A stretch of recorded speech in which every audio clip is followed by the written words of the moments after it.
brutal.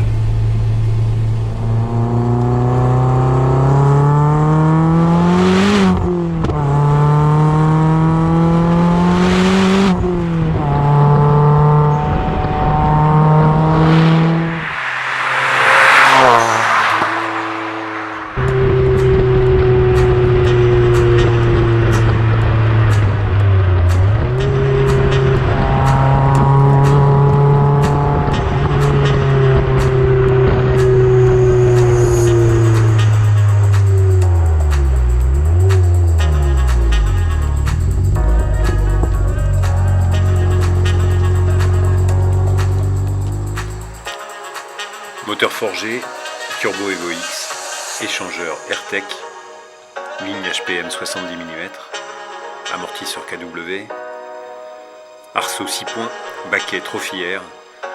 Voilà en gros les specs de cette pistarde que j'ai maintenant depuis un peu plus d'1 an et demi, avec laquelle je roule assez peu, que j'ai emmené sur piste quelques fois, et d'ailleurs j'ai mis en ligne sur la chaîne, je crois, 2 sessions. Cette voiture, elle est d'une violence, d'une brutalité. Et pour la petite histoire, j'avais, au moment où j'ai récupéré cette auto, j'avais en même temps une autre Mégane en stage 2, 330 chevaux quasiment, qui était beaucoup plus facile à conduire, beaucoup moins brutale, avec un turbo qui chargeait de manière beaucoup plus linéaire. Là, on est sur un turbo hybride avec des réglages bien spécifiques. Je dirais que la stage 2 était plus agréable à conduire, offrait moins de sensations, c'est certain, avait moins de puissance, c'est sûr, mais était plus naturelle dans sa manière de délivrer la puissance.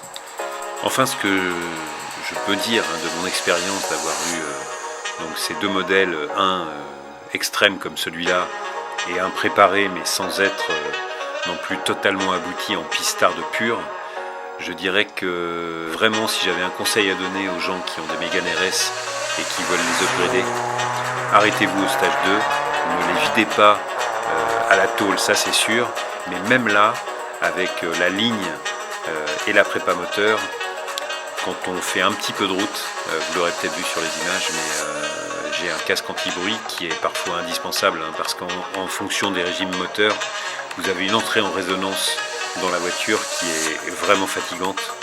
Pour peu que vous vouliez aller rejoindre un circuit qui est à quelques centaines de kilomètres de chez vous, ça peut être vite compliqué. La voiture est ultra rigide, très bruyante.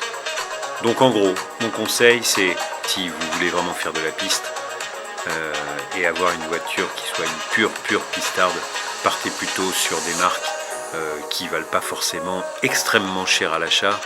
Ça peut être une Lotus qui là, elle, est vraiment faite pour ça, qui fera peu de consommables sur piste, qui sera compliquée à conduire sur la route, mais vous savez exactement ce que vous achetez. Et si vous prenez une Mégane, que vous aimez cette voiture parce qu'elle a un châssis extraordinaire, un moteur qui est vraiment très bon pour peu qu'on lui donne un petit peu de quoi respirer, faites une petite prépa, petite, mais n'allez pas jusqu'à la préparation de celle-là qui la rend extrêmement exclusive dans son utilisation. Voilà, c'était mon conseil du jour. Je vous dis à bientôt et j'espère bien sur piste avec cette voiture ou une autre.